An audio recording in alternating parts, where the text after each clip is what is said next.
Assalamualaikum warahmatullahi wabarakatuh.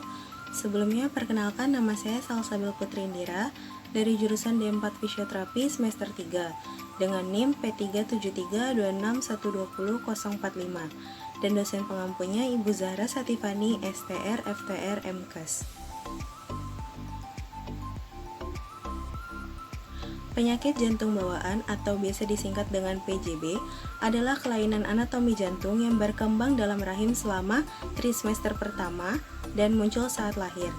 Terdapat beberapa jenis penyakit jantung bawaan, yaitu ada patent ductus arteriosus atau PDA, lalu ada tetralogy of Fallot atau TOF, lalu ada ventricular septum defect atau VSD, lalu ada atrioventricular septum defect atau AVSD, lalu ada pulmonary atresia.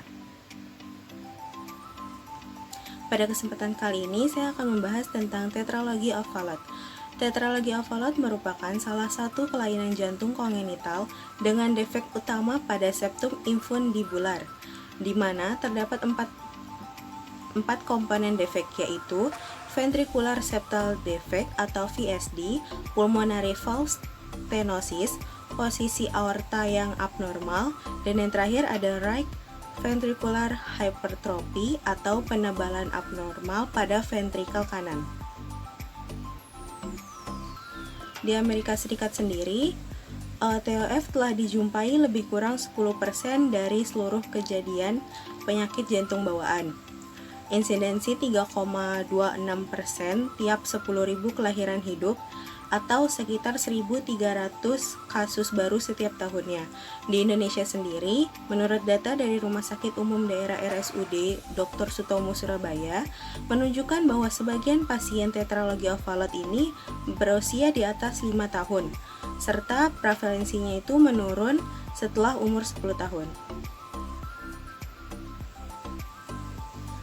Gejala tetralogy of Fallot tergantung pada tingkat keparahan aliran darah dari bilik jantung sebelah kanan dan aliran darah ke paru-paru. Umumnya gejala yang dialami penderita TOF itu yang pertama sesak nafas, terutama saat beraktivitas, misalnya pada saat bayi menyusui. Misalnya pada saat bayi menyusu. Yang kedua ada kulit dan bibir membiru atau cyanosis akibat peredaran darah yang kekurangan kadar oksigen. Kondisi cyanosis ini bisa memburuk saat bayi menangis. Yang ketiga ada kuku tangan dan kaki berbentuk bulat dan cembung atau clubbing fingers akibat pembesaran tulang atau kulit di sekitar kuku. Dan yang keempat ada mudah lelah, rewel, berat badan tidak bertambah, dan gangguan tumbuh kembang. TOF terjadi dalam masa kehamilan ketika jantung bayi berkembang. Namun, belum diketahui mengapa hal tersebut terjadi. Ada sejumlah faktor yang meningkatkan risiko terjadinya TOF. Antara lain itu infeksi virus pada masa kehamilan, misalnya rubella atau campak Jerman, usia ibu di atas 40 tahun saat hamil, diabetes saat kehamilan, kekurangan gizi selama masa kehamilan, memiliki salah satu atau kedua orang tua dengan kelainan yang sama, konsumsi minuman beralkohol selama masa kehamilan, dan yang terakhir adanya kelainan bawaan seperti sindrom Down atau sindrom DiGeorge. Patofisiologi yang mendasari terjadinya TOF adalah gangguan pembentukan jantung janin pada masa kehamilan. Faktor lingkungan dan faktor genetika itu berperan penting. Peran genetik semakin banyak diteliti sebagai faktor penyebab terjadinya tetralogy of Fallot. Gambaran terjadinya defek akibat genetik adalah sebagai berikut. Yang pertama, terjadi gangguan pada gen yang berperan meregulasi pembentukan jantung. Ada mutasi, delesi, dan metilasi atau abnormalitas kromosom, trisomi 18 atau trisomi 21. Yang kedua, ada aktivitas gen yang meregulasi pembentukan jantung itu menghilang. Dan terjadi defek tunggal perkembangan jantung, yakni perpindahan bagian infundibular saluran keluar atau outflow tract dari septum intraventrikular ke arah anterior dan sefalat.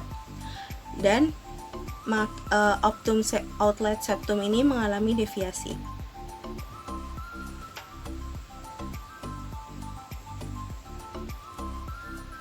Diagnosis dari TOF ini yang pertama ada pulse oximetry, atau pemeriksaan ini dilakukan menggunakan sensor kecil yang ditempatkan di jari tangan atau jari kaki untuk mengukur kadar oksigen pada darah. Yang kedua ada katerisasi jantung. Dokter bisa menjalankan pemeriksaan ini untuk melihat struktur jantung dan membuat perencanaan sebelum dilakukannya tindakan bedah. Yang ketiga ada elektrokardiogram atau EKG. EKG ini dilakukan untuk memeriksakan aliran listrik dan irama jantung yang dapat menggambarkan kondisi ruang jantung. Yang keempat ada foto rongsen dada. Pemeriksaan rongsen dada dapat melihat jantung sehingga membantu dokter mengetahui bentuk jantung jika terjadi pembesaran pada ventrikel kanan. Lalu yang terakhir ada ekokardiografi. Pemeriksaan ini membantu dokter mengetahui kondisi kelainan katup pulmonal, posisi aorta, adanya VSD, serta pembesaran bilik jantung kanan yang terjadi pada TOF, atau kemungkinan adanya kelainan jantung yang lain. Pengobatan TOF sendiri ada dua. Yang pertama intracardiac repair dan operasi sementara.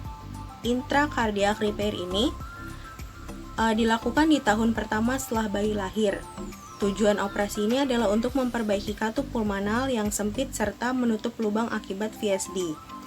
Kadar oksigen dalam darah pasien akan meningkat selepas menjalani operasi ini dan gejala yang dialami akan berkurang. Lalu yang kedua ada operasi sementara. Nah, operasi sementara ini dilakukan sebelum menjalani operasi intracardiac repair.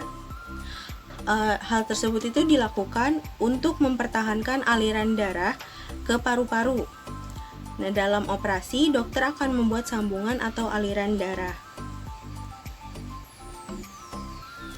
Sekian pemaparan dari saya, kurang lebihnya mohon maaf. Wabillahi taufiq wal hidayah. Wassalamualaikum warahmatullahi wabarakatuh.